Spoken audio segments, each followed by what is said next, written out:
Ya Muhammad, angkat kepalamu. Tidak lagi ada yang ibadah di padang mahsyar ini mengangkat kepala lalu sujud lagi Allah di hadapan Allah. Nabi Muhammad SAW diangkat lagi. Wahai kekasihku, angkat kepalamu. Sudah tidak ada lagi yang ibadah di padang mahsyar ini. Tetap Nabi mengangkat kepala lalu sujud lagi kepada Allah. Sampai terakhir, apa yang kau inginkan wahai kekasihku? Ya Allah, selesaikan siksaan padang mahsyar.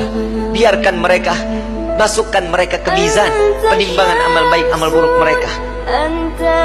Ya Muhammad, engkau meminta tanpa sujud kepadaku, aku akan memberikan apa yang kau inginkan. Nabi Muhammad SAW tanpa sujud, jika dia meminta kepada Allah pasti akan dikabulkan. Dengan akhlak baginda Rasul SAW, beliau sujud, tahu beliau adalah seorang hamba yang pantasnya untuk sujud kepada Allah. Dia adalah Nabi SAW. Tatkala mereka datang bersama dengan Nabi, ya Rasulullah, mintalah permohonan kepada Allah. Apa jawaban Nabi? Analaha, analaha, analaha. Aku yang dapat menolong kalian. Aku yang akan memberikan syafaat kepada kalian.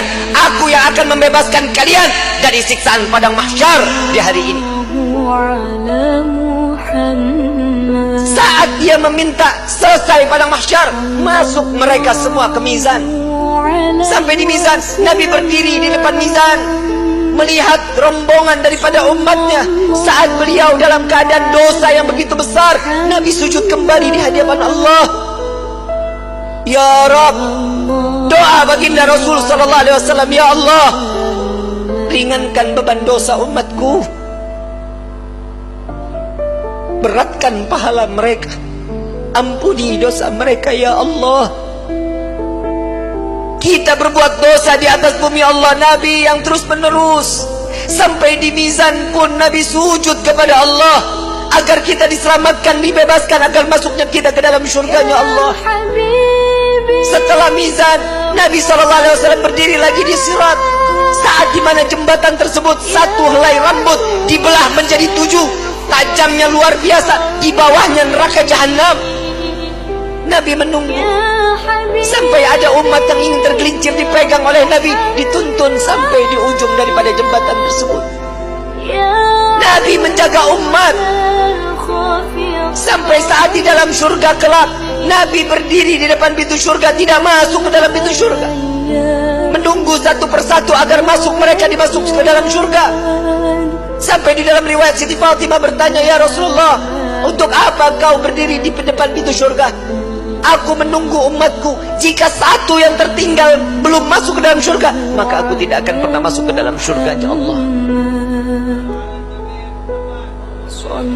Huwa Muhammad, dia adalah Sayyiduna Muhammad.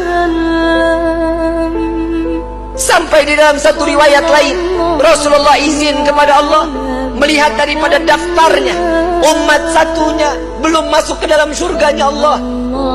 Nabi berbincang kepada Allah, ya Rabb, izinkan Muhammad untuk memeriksa neraka. Sampai beliau masuk ke dalam neraka mencari umatnya, lalu setelah itu diambil, lalu dibawa masuk ke dalam surganya Allah. Dia adalah Sayyiduna Muhammad. Dia adalah pemimpin kalian, dia adalah nabi kalian, dia adalah rasul kalian. Tidakkah kalian malu tatkala kalian berbuat dosa di hadapan Allah? Sampai kapan hidup kita selalu tutup mata di dalam kemaksiatan kepada Allah?